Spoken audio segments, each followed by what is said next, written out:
And what's up, Av Geeks and Stole Freaks? Welcome to Sun and Fun 2025. We're here at Paradise City, not too far from the Bushwheel Base Camp and where the Stole Invitational happens. My name's Ryan Dombrowski. I'm joined with Cam Walton. And we are joined with the Stole Queen herself, Anitra Goddard. Anitra, thank you so much for joining us today here at Paradise City. Oh, thanks for having me on. I'm so excited to be here with you guys. So, Anitra, I've got my little crib sheet here. You've got a long resume when it comes to Sun and Fun. It says you're the chairman of the Bushwheel Base Camp, but Stole Queen. It says that on your cart over there, Stole Queen Bushwheel Base Camp. Can we dive into what does that mean? How did you become Stole royalty? Well, actually, it started right here with National Stole. I first met Doug and Tom Flannery, the owners of National Stole, then. Here in 2020 for the Central Florida Classic, we were just coming out of COVID. Everyone had been shut down. It was like one of the first events that we had in the area. I live local here. I grew up on this airport, so the administration made me the Stole chairman to work the air show control. So, fun fact that a lot of people might not know, I was actually the Stole chairman for Sun and Fun before I got involved with National Stole directly. So I watched the show and I fell in love with Stole and I walked up to Doug and I'm like, hey, I've been watching this show and I'm an events organizer and I think that I can help you improve the spectator experience, and I'd like to do that. So if you ever have a need, and they called me a couple months later and now it's evolved into this. And now here we are.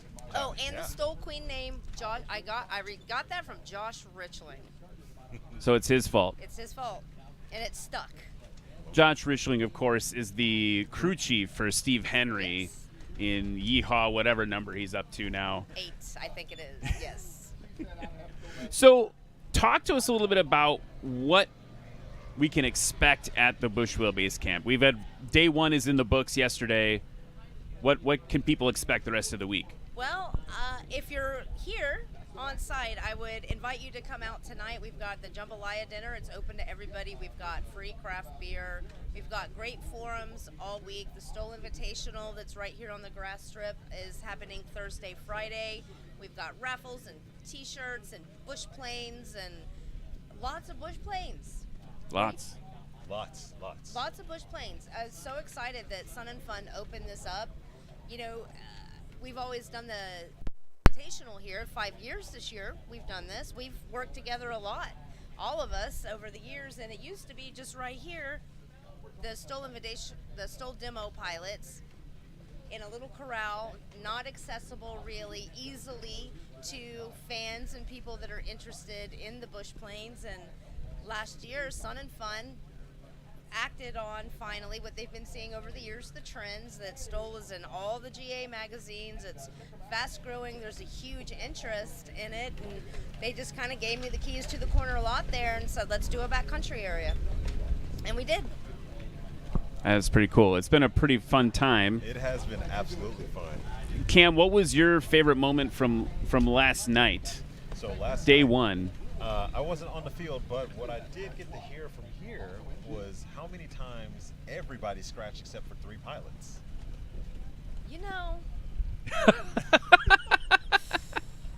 Yeah, I think the only one. I think Levi's the only one that got on the board. Okay.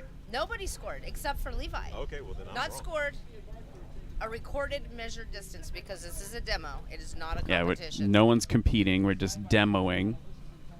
But yeah, so this is, to paint the picture for folks, on the other side of these cameras is that grass runway. And you can go to YouTube and check. We actually have a gyrocopter taking off right now as we're doing these interviews. You can go check out on YouTube. We did a little live stream of the demo last night. You can see that on Thursday and Friday. Yes. It's a tight pattern that's required here at Sun and Fun. And then we were in the pilot briefing yesterday, and it's like, yeah, okay, now there's the NOAA building where the hurricane hunters live. You can't be below the roofline of that. After that, there's all these very specific things that are happening. So I wonder, Anitra, if you think, is it just for the pilots as they're getting their I was going to say sea legs, but this is an air show. Yeah. Air legs? Air leg. Getting used to the show site. Do you think that had to do with it? Do you think it was wind or? Well, it was quite hot yesterday, and we did not have as much wind. In the debrief and just the general chatter around the base camp after we got settled, I heard a couple of the pilots say that the wind just kind of fell out. So, and in the way that it's structured out here, we've got a tree line that cuts off right in close proximity to the target line, which it can get really weird with the winds depending on which way they're coming. You get some funny rotors off those trees, and so combination of the heat and the tree line, and we didn't have practice really, so it's their first time flying. They tend to always dial it in by Thursday. They're all out there tinkering with their airplanes, tweaking it. Keith's like, I didn't even turn the NOS on. Yeah, I was talking to Keith. Keith Lang is who Anitra's talking about. He's got a new plane here, but he's flying Pepper, his kind of like standard Super Cub. Yep. And he was like, yeah, I have to get it dialed in for the show. I was just talking to him just before he showed up. That might lead into, Cam, you and I were talking about it, the things that you're excited to see here at the Stoll Invitational, at Bushwheel Base Camp. You and I did a little pre-interview, so I already kind of know what your answers are, but what are like the top 3 things that you're really excited about this week? Well, obviously the Stoll Invitational, our dinners. There's just so many great things going on. We had a talk earlier, but I've been driving around and I've seen so many other things that are going on that I've heard about. It's hard to pinpoint what my favorite thing is, what I'm most excited about. I mean, I'm doing it all. The Stoll Invitational, the pilots, the camaraderie we have going on out there. I mean, Trent Palmer's, the owner of his Freedom Fox, flew in yesterday, and that staged out there, and he broke his tail wheel when he came in, and Patriot, Don Wade and his crew, right, fixed his airplane. They've been wrenching and helping people, get their things dialed in. So that's what I'm most excited about, the culture that we're creating here. And we've got the seaplanes just across from us.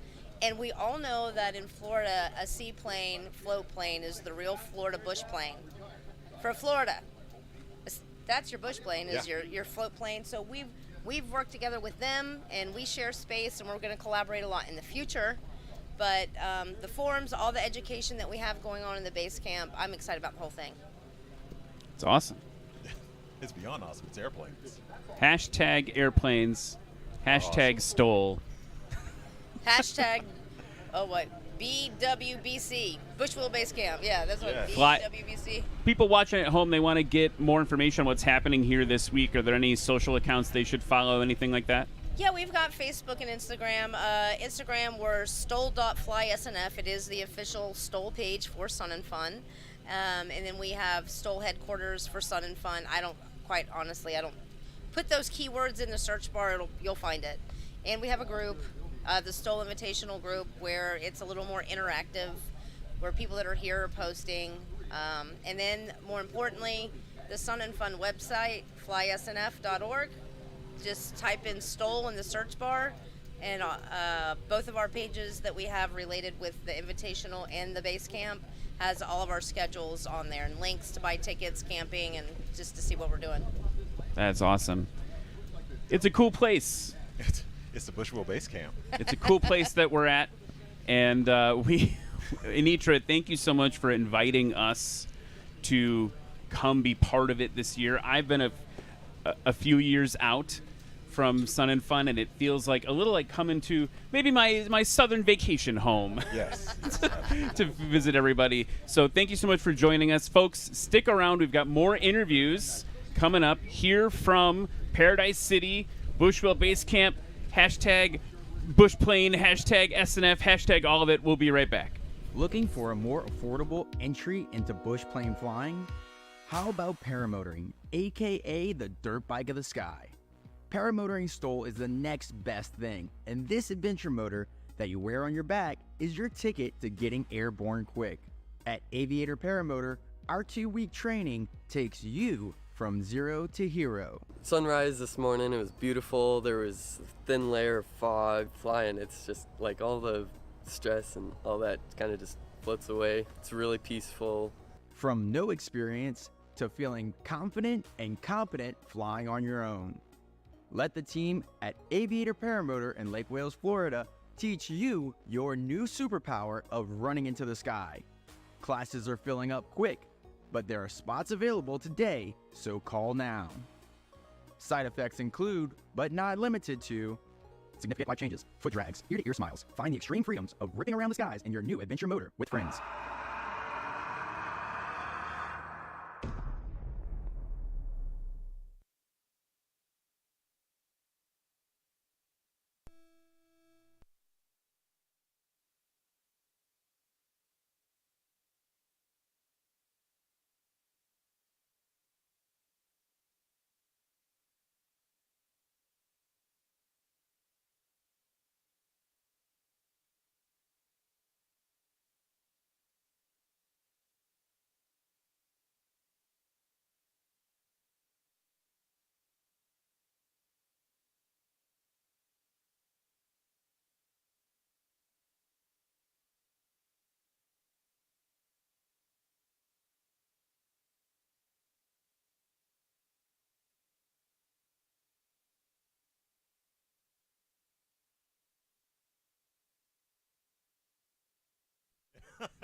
I think I said in the moment, I was like, none of us will ever forget this specific Rocky Mountain Stole. And for the context, just to add all the context for the viewers at home, like 75-mile-an-hour wind gusts with like a 5-minute warning or something from the National Weather Service. And we were literally like using our bodies to hold aircraft down. Yeah. And people were sitting in their airplanes with the controls to try to keep them on the ground. Yeah, very intense. But what was cool about that, the silver lining, if you will, for me, was that everyone just pitched in.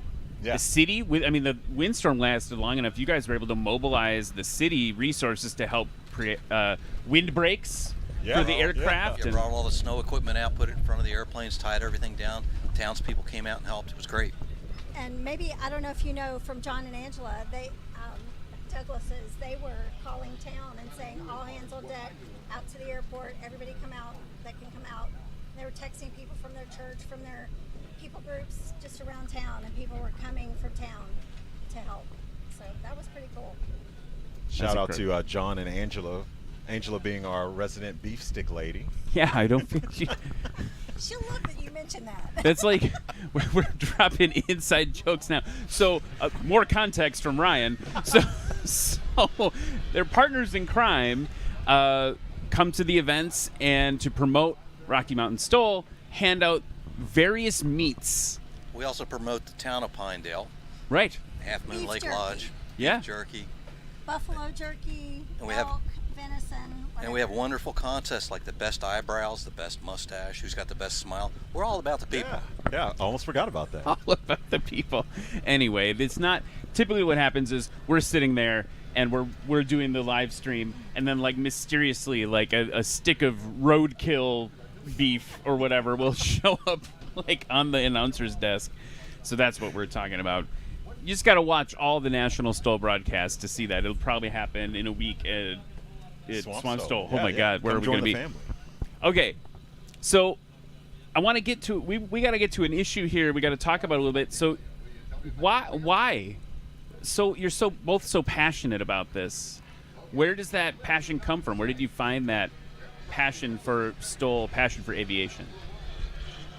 It's funny you say that. I'm retired. I have no passion. But I like working on airplanes, and it's even more fun to fly. So I am a pilot, and I am an aircraft mechanic as well. John and I go back to A&P school. He was in A&P school with me 40 years ago. And I live in Tennessee. I go out in Pinedale during the summers because it's overpopulated at 2,000 people, my kind of environment. And during my business, he said, when you retire, come out and help me. I went, okay, in the summers. So we went out in the winter one year for a couples retreat at Red Cliff Bible Camp in February. Let me see. You had to snow coach or snowmobile in, and we were on 6 feet of snow. That was my introduction to Pinedale. Now, I don't go back out in the winter because it was 35 below this past winter, but I go out during the summers. It's really nice. We get away from the humidity of Tennessee. Great people, wonderful town, all kinds of things if you're an outdoors person to do. I think as far as the passion for aviation, Bruce has loved aviation for over 40 years, and Oshkosh, EAA, and the Stoll event is just something that when they were training at their school at Bob Jones University at aviation school, they majored on missionary aviation, so there was a lot of bush wheel training back then when they were kids, when we were all kids. So we love that, and then we love people, and our passion is for people and for aviation, and you put those two together, and I think it makes a pretty good event. And we love working with National Stoll. They're fantastic. You're fantastic. Yeah. We thank you for being And part who of the you people are. is you have so many people willing to volunteer and come out and help with this event. Yeah.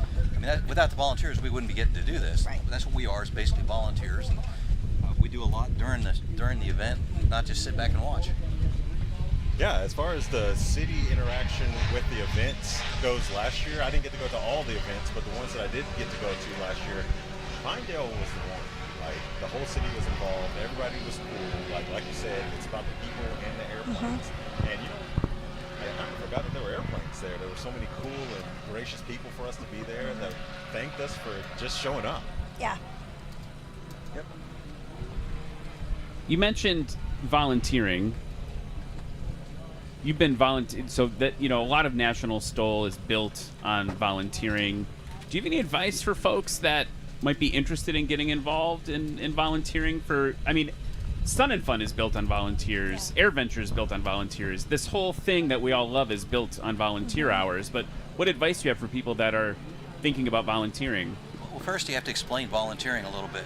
See, I went in the military at 17. I did a lot of volunteering I really didn't want to do. Now, this isn't anything like the military.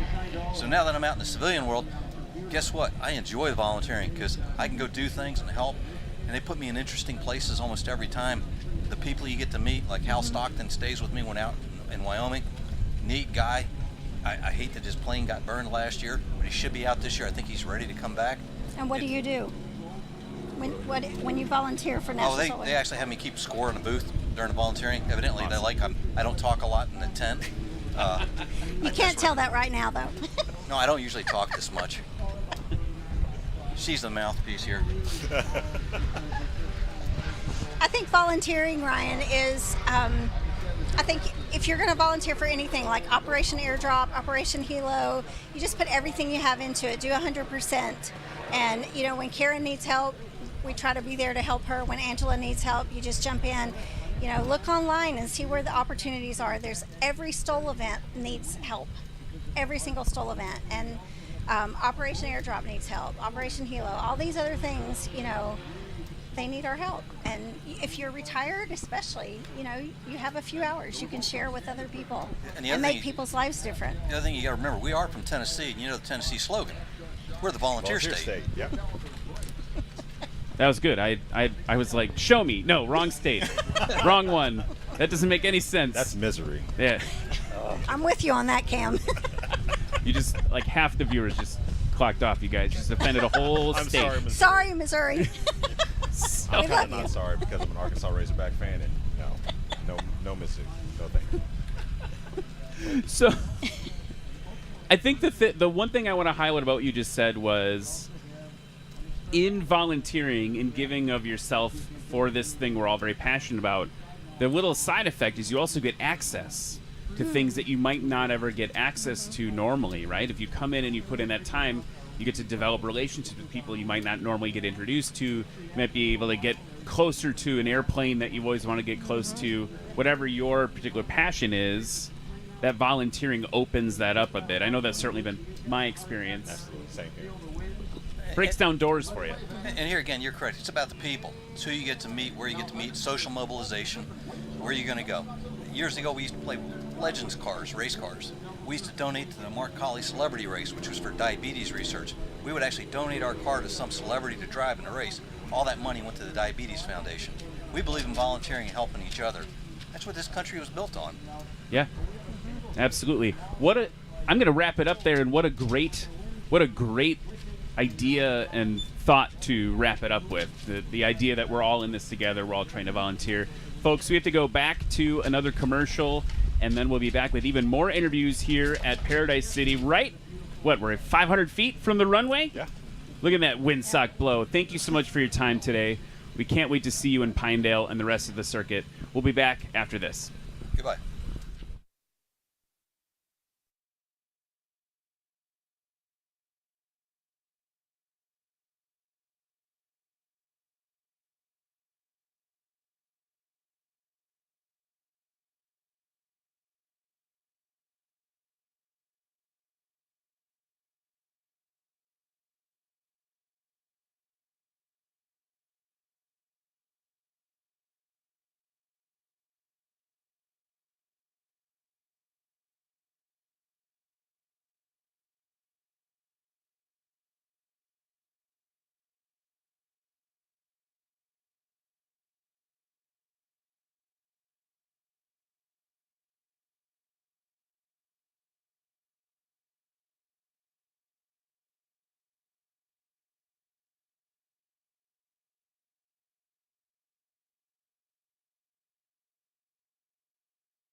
And we are back here at Sun and Fun 2025 in Paradise City, just feet away from where the Stoll Invitational is going to be happening later this week. We had a great showing last night. One of the folks that helped us with that showing is sitting here in front of us. We got Doug Jackson, also Russ Keith.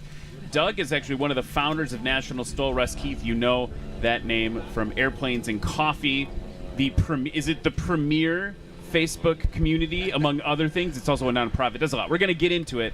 But gentlemen, hello. Thank you for joining us. Hello. Good we didn't even talk an Operation Airdrop. We don't have enough time to talk about all the stuff you guys do. All the good stuff, not just stuff. Let's start real quick. Let's get some hanger flying out of the way, though, if that's all right with you. Yeah, Can I let's do take it. the reins on that? Yes, sir. Doug, flying the BLT, Badlands Travelers back in action. It is. How was it last night? Well, with a whopping 7 hours on it since I got it back, I'm not going to be really impressive this week. That was that Stoll takeoff and landing that I did yesterday was exactly the first one that I've done since I got it back. Okay. So I'm very well practiced up in the airplane. It's going to be amazing. It handles totally different than before. Having some cooling issues right now with that new engine that I was fighting yesterday, but yeah, I'm impressed. What sort of things have you done to it to upgrade it? Because this was one of the original, I'm going to call it the bacon, lettuce, tomato. I don't know why. It's one of the original Badlands Travelers. Well, as you may or may not know, I owned serial number 4, which was the yellow one with the 152 wing, which Keith Geiger now owns. And then I bought the one you see now. And when I got it 5 years ago, I had a 172 wing on it. And I flew that for several years. And then we decided to put the new wing on it, which turned into, well, let's recover it, which turned into, well, let's change the paint, which 2 years later I have it back, you know. So yeah, it's a completely different airplane, different gear legs, different interior, everything's changed. We reversed the paint scheme. Used to be blue in the front, now it's blue in the back. We added a 5th color, but cosmetically it's changed. But the big thing is that wing. It's the same engine, it's the same prop, it's the same tires, but that wing is it's a game changer. I took some photos coming down because I had people just blowing up my phone. Well, how's it fly? How's it, and so as fate would have it, exactly 2 years ago, I was flying it down here, and in exactly the same place up around Cross City, up in there, I had snapped a photo of the panel. And so when I realized that, I took another photo of the panel, and it was exactly 15 miles an hour faster now with the same tires. So, and nothing changed with the wing. So I would say that's very effective, right? So it's 15 mile an hour faster, but what about slower? From what I can tell, it's about 5 to 7 miles an hour slower in the stall. Okay. But most importantly, it's got much more roll effectiveness. More. It just feels so in control, down low, down slow. Aileron's still effective. It's pretty neat. Yeah. So that's the Badlands Traveler update. The other update to the gentleman to your right. You're on my. Never mind. It's a professional all show. of our Okay. rights. Russ, you started flying something kind of unique. I did. I purchased a Chinook Plus 2. I want to grow up be just like Dan Reynolds when I finally grow up. And I flew it for the first time at Lone Star and won the rookie class in it. So I'll be competing, I guess, next week in the Swamp Stoll in the light sport, or not the light sport, but the sport class. So looking forward to that. Looking forward to a good season of Stoll flying this year. It's going to be a lot of fun. A pretty impressive showing, like right out the gate. Only way to go, no pun intended. The only way to go from here is up. What can we look like? How many events are you going to bring the Chinook to this year? I'm scheduled in my calendar for 6, but I'd like to make 8. So it all depends on how things lay out. There's a few factors that I don't have real control over, so we'll see what happens. Well, if you need us to solve any problems for you, just let us know. Yeah, absolutely. Come to all of them. Yeah, I'm afraid the Midwest at 70 miles an hour would be a long ride. That's what you signed up for, brother. That's what you signed up for when you bought that airplane. Well, that's kind of true. There's a reason Dan has a trailer. There's a reason Dan has a trailer. And there's a reason Russ wants a trailer. There we go. Maybe another sponsor or two, and we'll get one. Yeah, so Doug, so full circle, once again, I'm going to talk about it all week.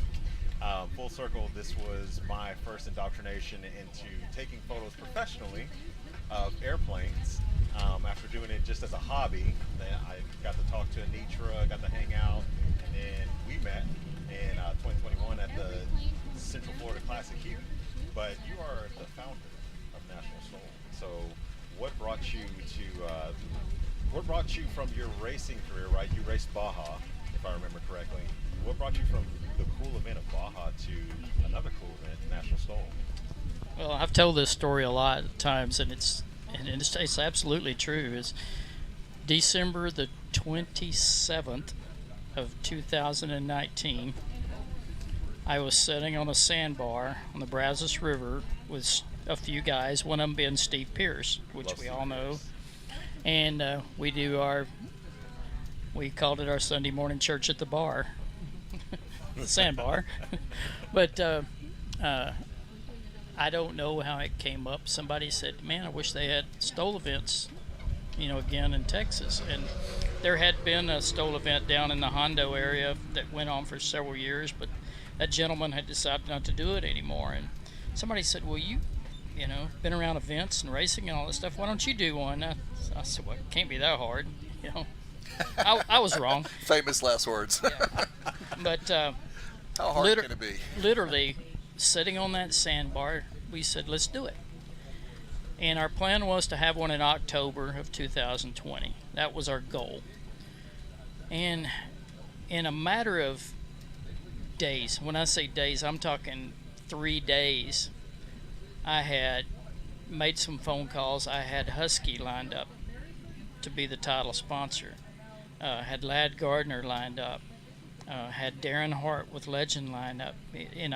We had that first year. I looked at that poster, that banner I have hanging in my hangar, and like 30 or 40 sponsors. Everybody just was. My phone was blowing up. People want to be a part of this, and I was like, "This is wild." It caught me off guard, and but the overrunning story or request that I got was move it up and have it in the spring of 20. Looking back now, in a matter of about 75 days, from December the 27th to March the 15th, we pulled that thing together. And somewhere in the middle of all that, and I have no idea. Well, let me back up a little bit. About the first week, I realized I needed a website. And I had met Tom Flannery through my charity, Operation Airdrop, and Tom reached out to me, and I don't remember why or how. I think I put it on Facebook. He said, I can help you build a website. And he put together this amazing website in just a matter of days. And then he said, we ought to live stream this thing, or you ought to live stream this thing or produce it. And I was like, well, you want to help me? And he goes, yeah. And so we come up with this crazy idea to hire a TV production company.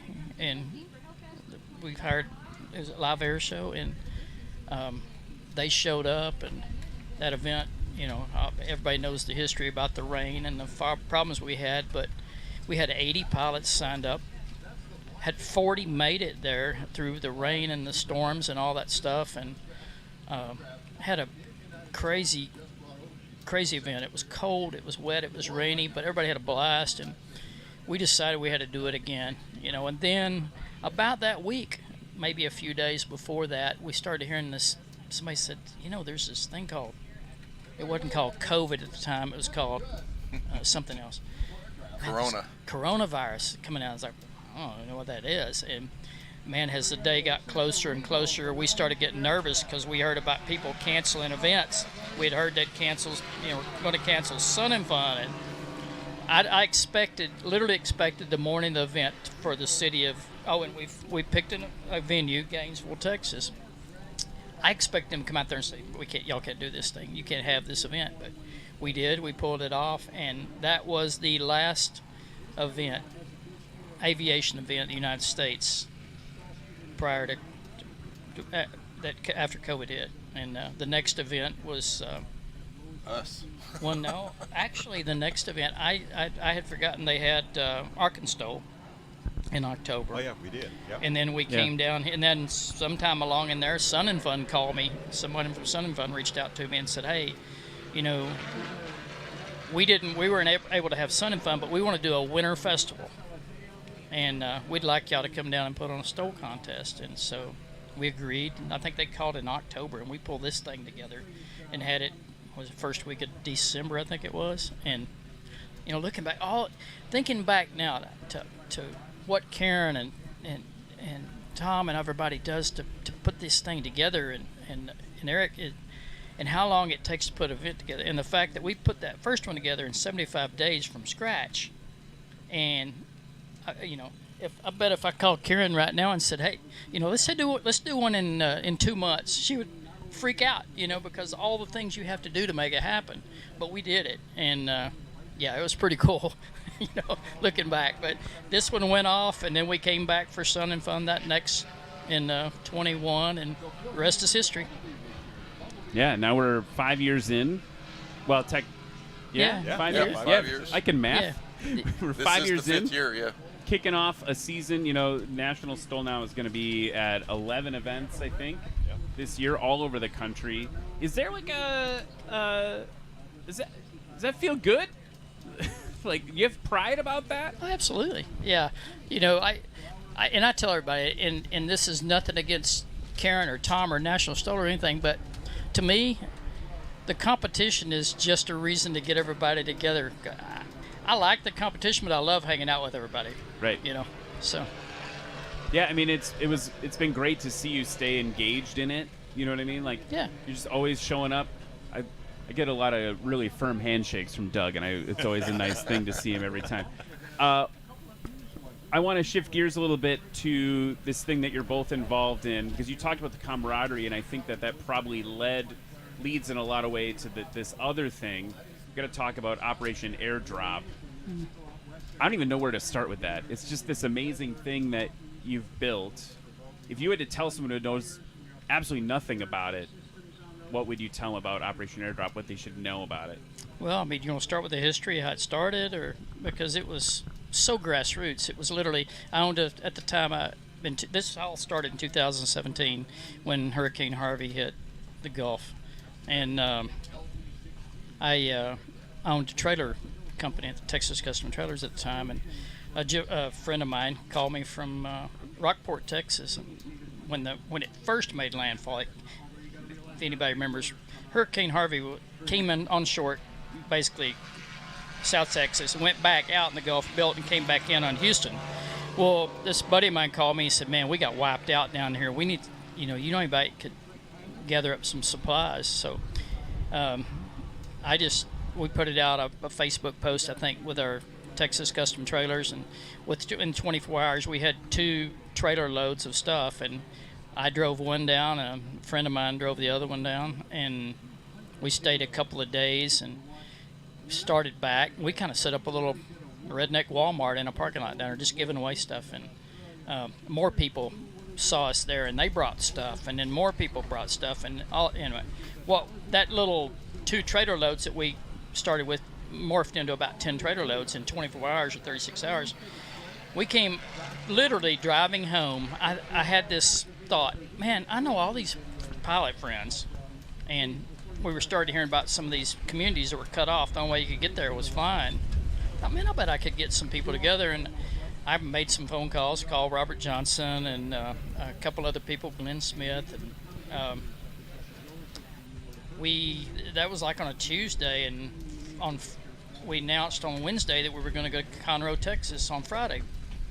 Had no idea who would show up, and we get to Conroe, and there's like 50 airplanes, and we filled a hangar full of stuff. And flying back home that day, I got a message from somebody. He said, "Hey, I've been talking to your command." This was a funny story. I was talking to your command center in Denton, and I said, "My what?" And and we decided to call it Operation Airdrop sometime along in there. Somebody asked, "What do you call this thing?" I said, "Operation Airdrop."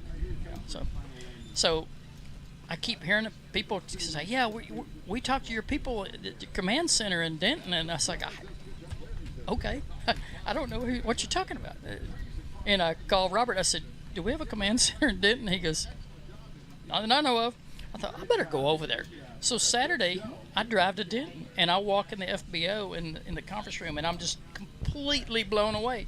There's these tables set up and all these computer screens and whiteboards, and there's people on their laptops, and they're tracking our airplanes by N number. And I said, "Excuse me, who are y'all?"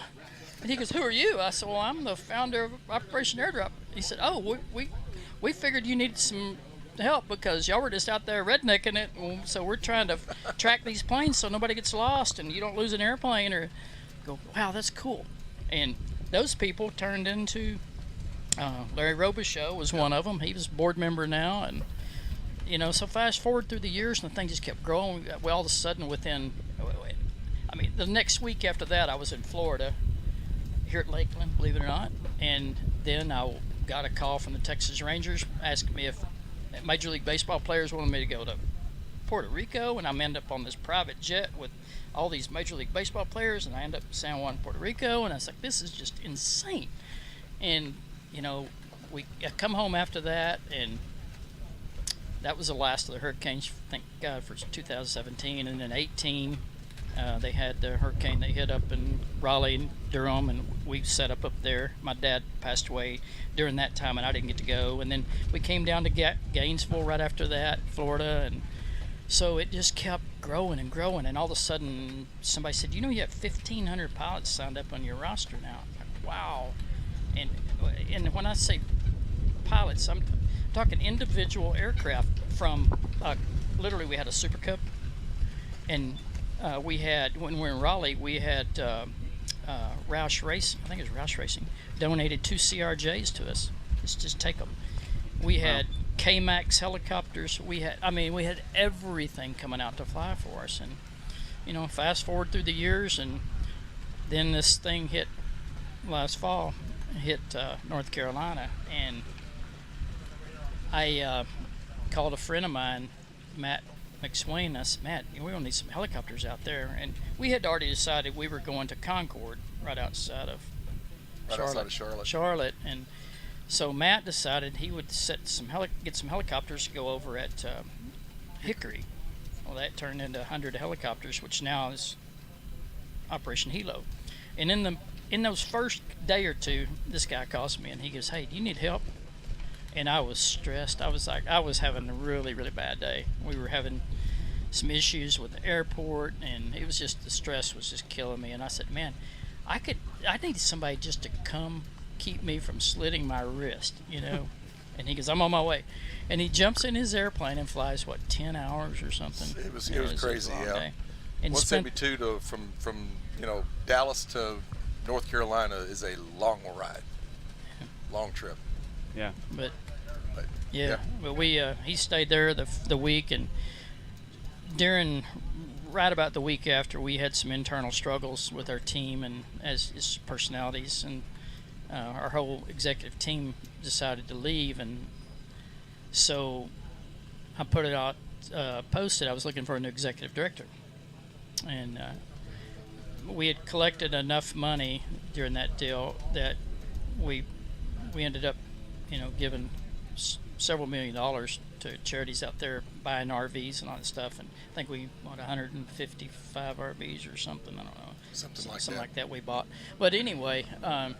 Among other things. Yeah, among a lot of things. But when I put out the call that I was looking for executive director, well, Russ called me. He said, can I throw my name in a hat? I go, it's floored me. I said, you're kidding. Of all the things you got going on. And so I took the board. I said, we got our guy.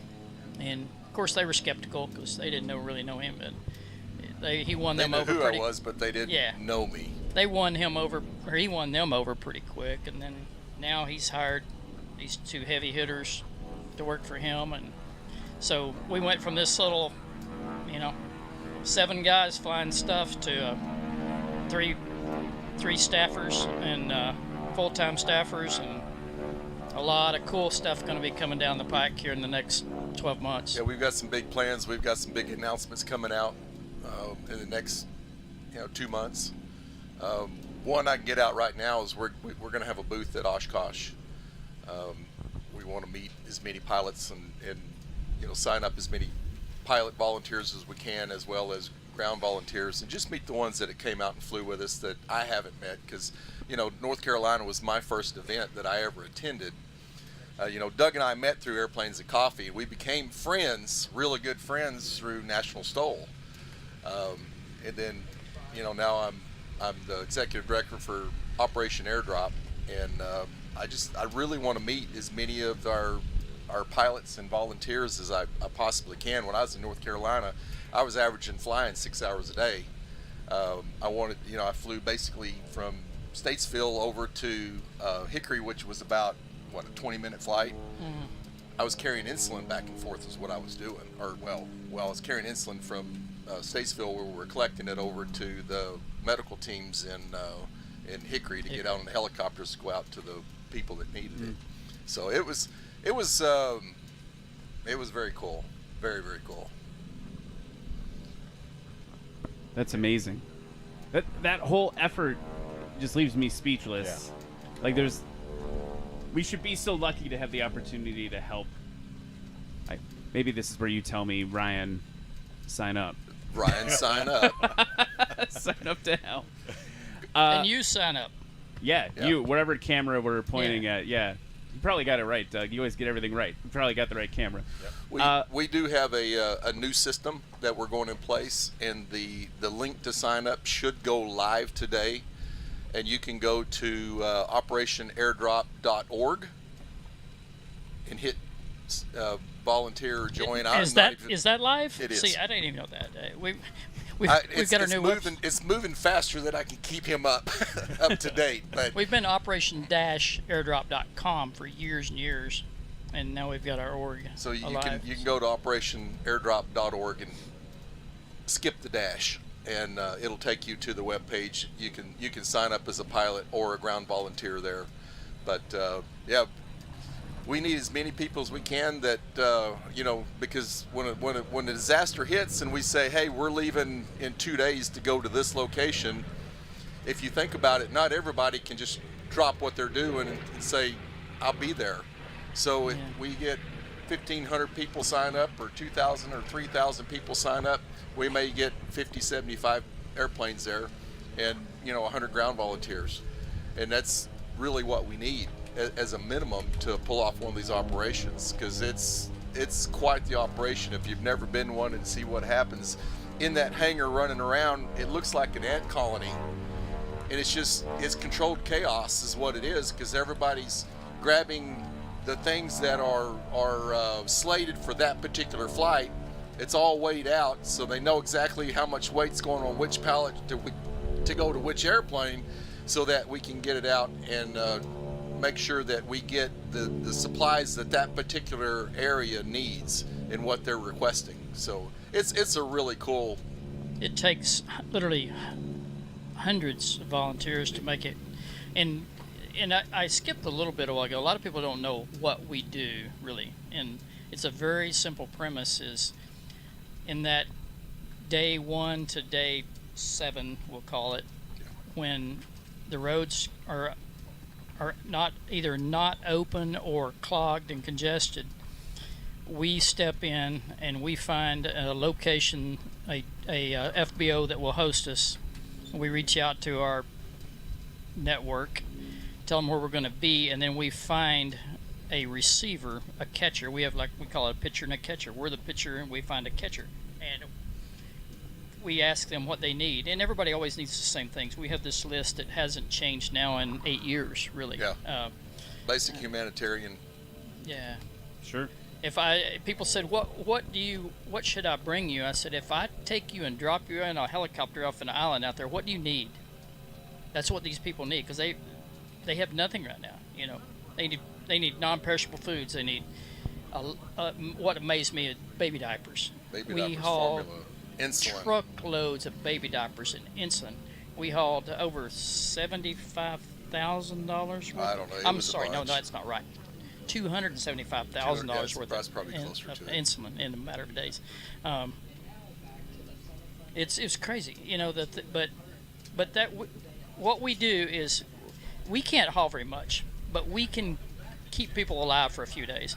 But as soon as those roads are open, we're not needed anymore. We stand down, except for some surgical missions, some things that people need.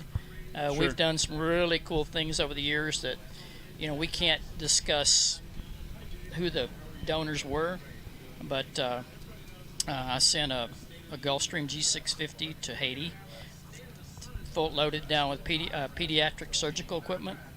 I sent a G650, the same one, to Ukraine when that started. They couldn't land in Ukraine, so we landed right across the border, and they took the stuff over.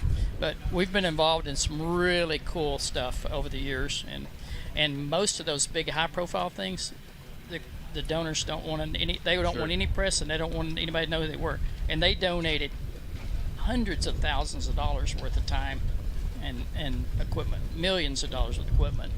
That's a really huge impact, and you mentioned the website before, because we have to wrap up here. OperationAirdrop.org. Did I get that right? That's correct. So the dash is gone. The dash is gone. The dash is gone. So thank you so much for doing that. Thank you for being part of this community and putting the community to work.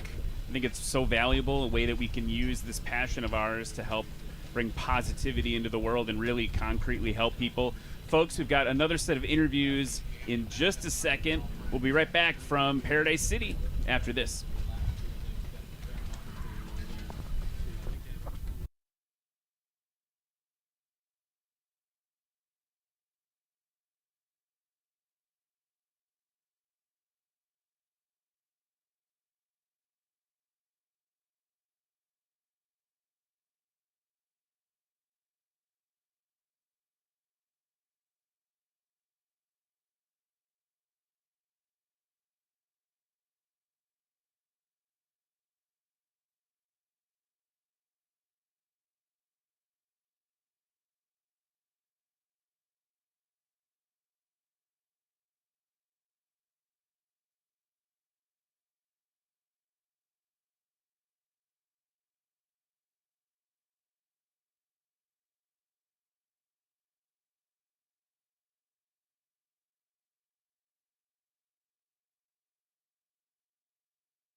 back at Sun and Fun 2025 in Paradise City in the National Stole booth. I'm joined with Ryan Dombrowski.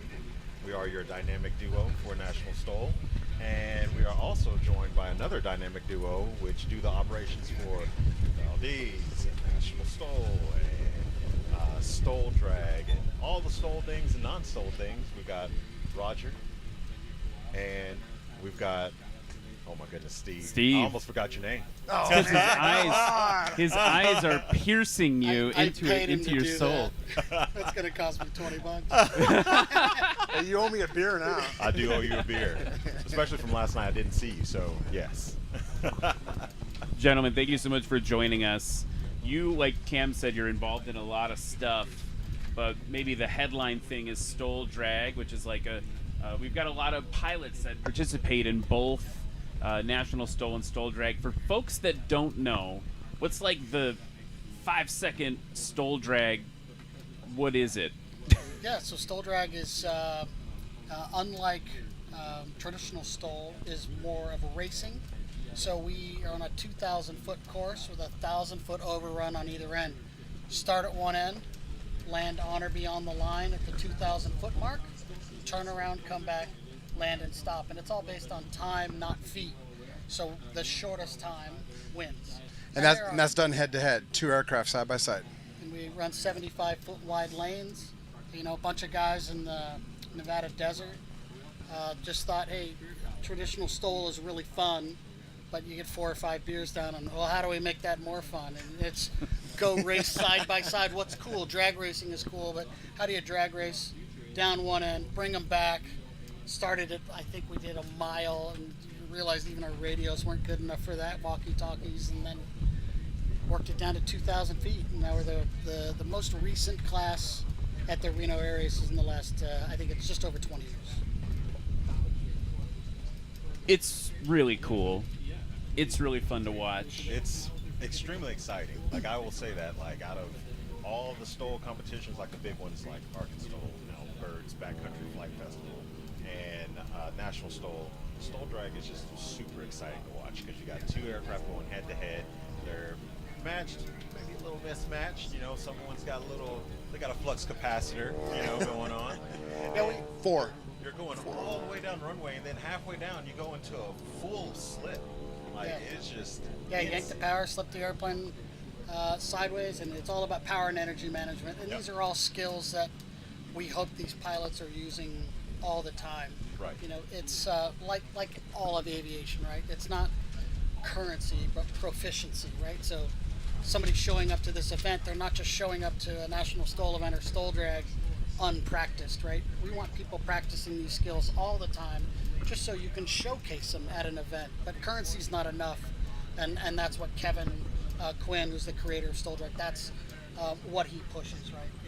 Is proficiency, not just getting you 3 night landings like folks generally do. And you know, for National Stole, it's the same way. Like you said, it's a lot of the pilots back and forth between the 2 events, right? And you need to be well practiced for the safety of yourself and every other volunteer, the announcers, everybody that's there working. It's all about safety, and that's primarily where Steve and I come in, is especially at this event, right? Steve is in charge of all the folks on the opposite side of the field, personnel-wise. I'm working with the air boss for aircraft safety, right? We're essentially, he's a human spotter, I'm an aircraft spotter for this specific event. We're going to go do the same thing at Valdez here, as you mentioned, in a couple of weeks, and have been doing Stole Drag events for a long time. It's a silly amount of fun. It's a lot of work, but airplanes are cool, right? Like, being around airplanes is awesome. It's worth it. And this group of people's just, you know, you guys know, you talk to these pilots all the time. It's just such an amazing group. And we get to hang out with Ryan, too. It's fine. I'm adequate. You hit a couple of things that you said a couple of things I wanted to hit on. One was, we shouldn't forget, like, you're here helping Anitra with the Stole Invitational and all the stuff there, and bringing that organizational help. And then you mentioned the pilots switching back and forth. I think what's kind of cool about that is you have someone like Steve Henry, for example, who's a strong almost unbeatable competitor in both series, and he will actually reconfigure his aircraft depending on what he's doing. And there have been a couple times where we've had National Stoll and Stoll Drag together, and he's wrenching on it, changing it, reconfiguring it between those two runs. As soon as the event stops, you'll see he and Josh jack up the airplane, and for Stoll Drag, they'll put the little studded tires on there, and then for doing the traditional Stoll National Stoll event, he's got the big tires back on there.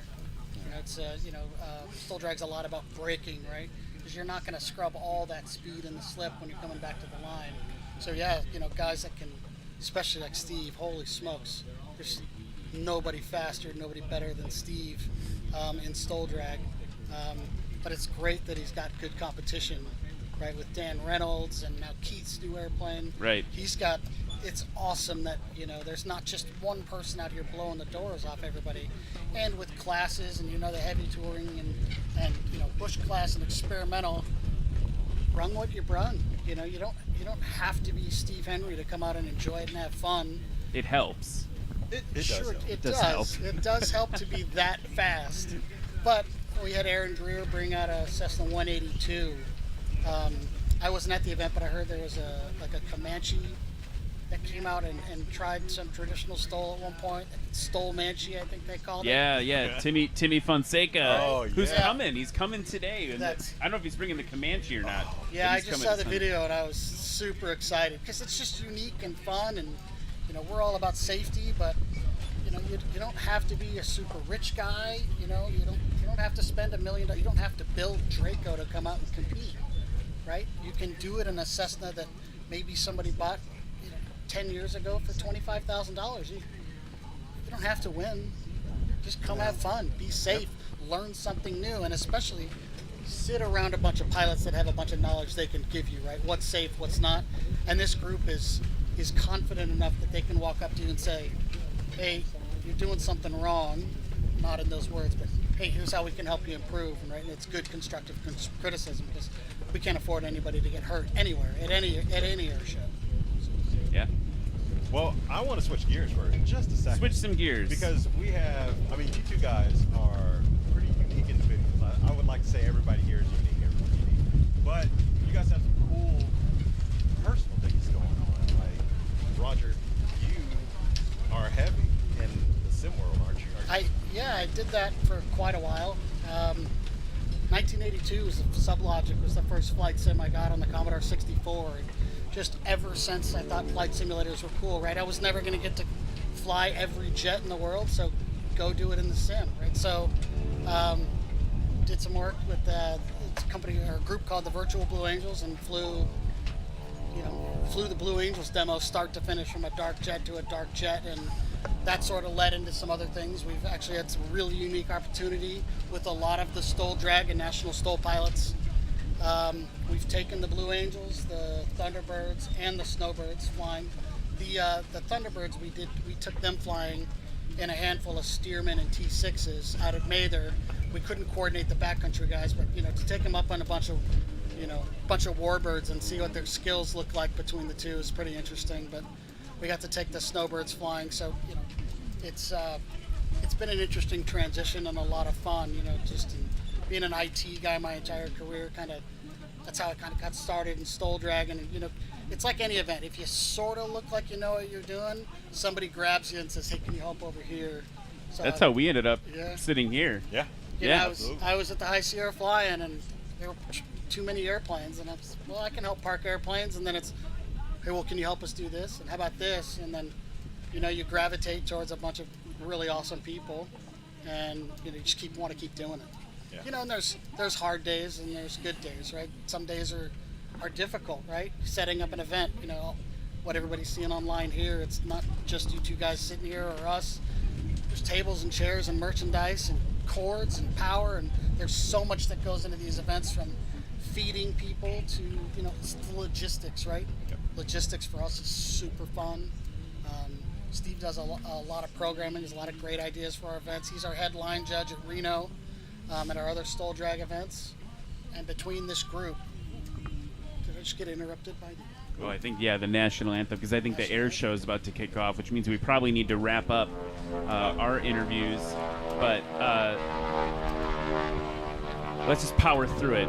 I'll sing it again for you guys after we're done. I do want to talk about Partner 91. I want to talk about Steve's company and your. Oh yeah. Long story short, I'm also a career IT guy, but one day I got fed up with it. I was done, walked away from it, retired early, and started my own aircraft brokerage. So I sell airplanes for a living now.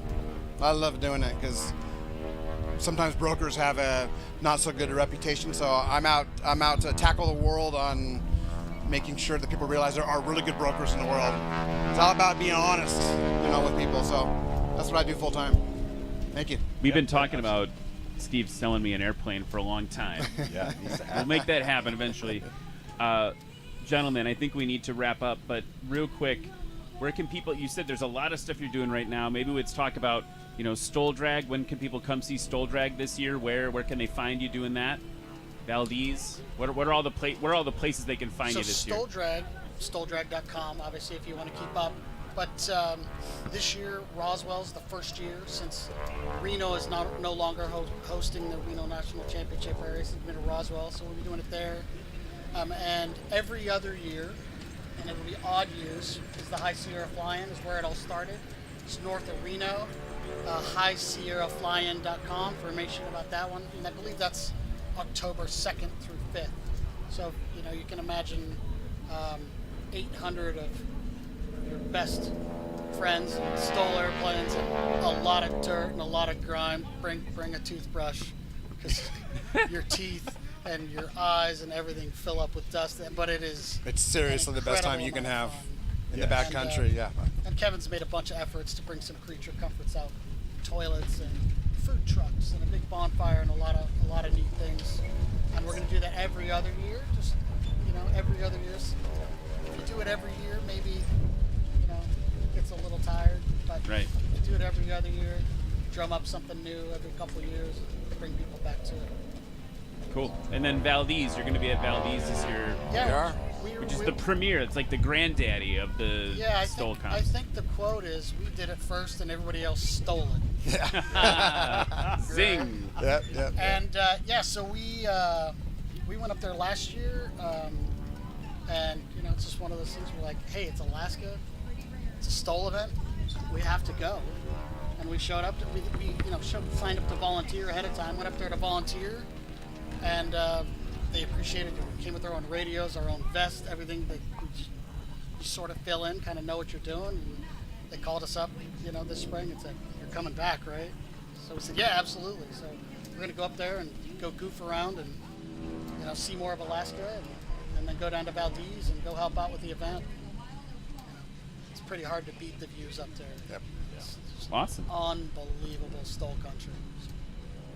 Very cool. Well, that hour flew by, Cam. Man, it was very great. Hour plus. We went a little over. But yeah, I mean, we had to follow those but guys. we were They're worth actually it. doing really yeah, awesome. you guys are. You're worth it. Yeah, 100%. I don't know. Our whole Operation Airdrop makes me feel like I'm not doing much with my life, right? Those guys, that's awesome what those guys are doing. You can all aspire to be Doug and Russ. Yes. That's what we can all do that. That's awesome.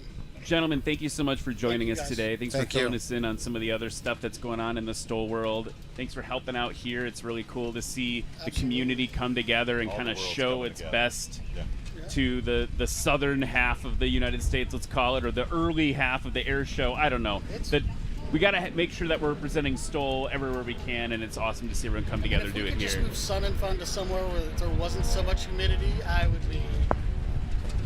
This breeze today, though. Oh, this is really nice compared to the last couple. It's been hot. Good. Yeah. So if you're here, drink lots of water because it is hot. It's humid. We'll get through it, but this breeze is nice. Yeah, we'll get through it. We're gonna have a blast doing it. Thank you so much, gentlemen. Everyone at home, be sure to tune in tomorrow at noon for more interviews. If you're in Sun and Fun, you're in Florida right now, come 5 o'clock Jambalaya night at the Bushwell Base Camp. Yummy. Looking forward to that. And then, of course, tomorrow, interviews here at noon, and 7 o'clock, the Stoll Invitational back on. Cam, thanks so much, my friend. Thank you at home. We will see you tomorrow.